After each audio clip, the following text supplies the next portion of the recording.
I am Nicholas. I give it Frick. Everybody knows me as Nick Frick, though. I was taken away from my parents because of just my dad was on probation, and there's things where they do searches in your house at random times, so you don't know to see if there's drugs or anything that you were taken in for. And so then one morning, it was October 5th, 2011, and they came in, like they barge in, U.S. Marshals and everything. It was actually color day at school, and I had something big planned with Aaron, and like I had missed that. I mean, it's kind of saddening, like, at the time, it was like, I didn't know what was going on completely. I didn't find out till like, I was like 5th grade, around like 6th grade area, till like I fully knew the truth, you know what I mean? So, I was like too young.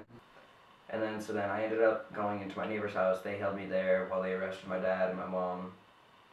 And then my dad's court sentence was filed later, so he was only in jail for 5 days. My mom was only in for 3 days. But then my dad got caught eventually after my 6th grade birthday party. And then, yeah, he kind of just got taken away. I just didn't find it fair. So then, yeah, and then I started with my Aunt Mila.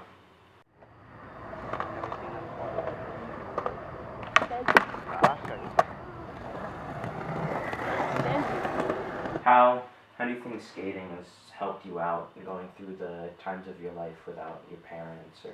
Well, skating for me is a therapeutic, I guess, helping for me. I mean, what I want to tell kids who either have something wrong with their family or anything is just follow something you love and kind of just put in your all to that.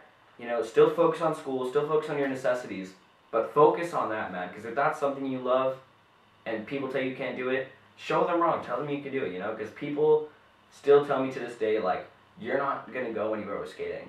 I don't care to go anywhere with skating. I care to just have fun with it and kind of just use it as a tool to help me out, you know. So kind of just, skateboarding is just, it's an art of figure. Let me explain it. So, terminology, I guess you can call it. Yeah, terminology. It's just, what I mean by that is there's so many types of skating you could do, you know. You could be skating big half pipes, you could be skating street, you could be the park local, you know. You could be any of those, and it's just, why I find skateboarding so beautiful and helpful is that there's so many types to it that no one can learn all of them. Like, main people that have changed my life, I want to say are my great aunt Mila, my boss Terrence from Crown Roots. He's helped me out a ton load. I mean, not having my dad and everything for the times of growing up as a teen boy, you know, like you need your father, you know, because it's just, you're confused, things are going on, you're going through puberty, hormones, and everything's happening to you. And he was just there for me every moment of there. And then another person I would want to say that really helped me out, probably my teacher, Mr. Luce. He was always there for me. Without, having your dad, how have you come to accept him as someone in your life and your father? To kind of do that, I mean, I wasn't able to accept him as a father as, oh, he's giving me advice to life and everything, like the ones that I needed when I was little, you know, that was my boss Terrence. But then I accept him as my father, you know, like, he's the reason I'm alive. So, kind of growing up, I was always confused why we would go into these, all I remember when I was a kid was driving down this freeway for 2 hours, and going to these big metal gates, going through these searches and everything. It's like bars you have to walk through and these huge lines of crying babies and everything. And going to visit him for, I think you would get 20 minutes to visit him behind glass, and he would be on a phone, and all I remember I could saying is, Dada, Dada, when are you coming back? And he'd be like, soon. And it was just, leaving him every time I'd go and visit him was the most confusing thing I think I could have gone through as a kid. So now how I'm able to accept him, to know he's changed, unlike my mother, is kind of just he's accepted God. He's divorced my mom. He's literally forgot about everyone that he used to be with. He's focused his life on me. Right now, he's probably home just sleeping because he has nothing else to do. You know? He doesn't have any friends. He just gave up on everybody so he could be a new person. So that's really how I'm able to accept him now. His story's changed. And him, with not being around your parents, like, was there any form of communication when you weren't there besides visiting your dad, like letters, phone calls? I mean, my dad was able to call me, but then eventually, like earlier this year, he stopped calling me, and I was getting so scared, like, what's happening, like, because he eventually told me, like, that there was, like, a huge riot in the jail and everything that he was at in Jamestown, and I was super scared, like, oh, did he die? And I was just building up so much stress and everything, and then, but before that, I got a letter.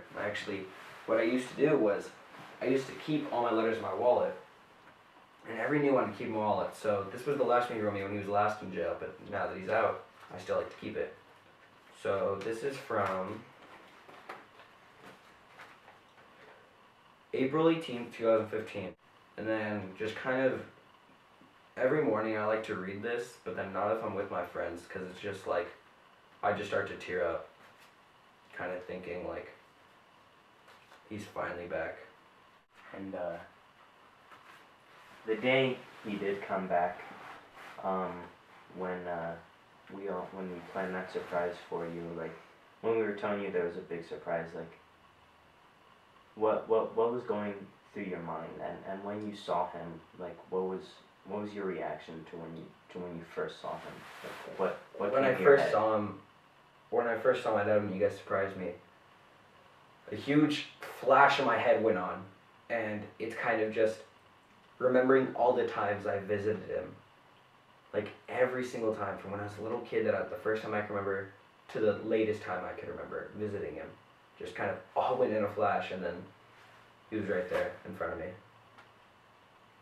And that was probably the happiest time of my life, was that day. Because, I mean, in a way, I was expecting, like, kind of like, oh, like, is he surprised me again? Because he's done that before the last time he got out, but I was like, he wouldn't do that again. Like, he knows I'm not stupid.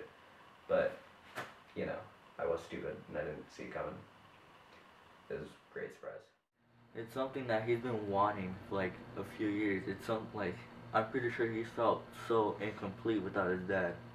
I mean, yeah, he's had his mom, but I'm like, his dad, he's been gone, locked up. And like, you just gotta think, like, it's just so awesome to have your dad back.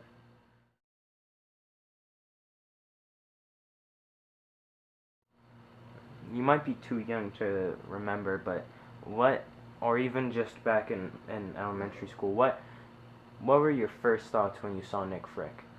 Dude, I'm like, he looks familiar. Cause what I really remember him in preschool is every time he'll point at you with his middle finger like this, like, hey. And then he had really big ears, so I'm like, he looks very familiar.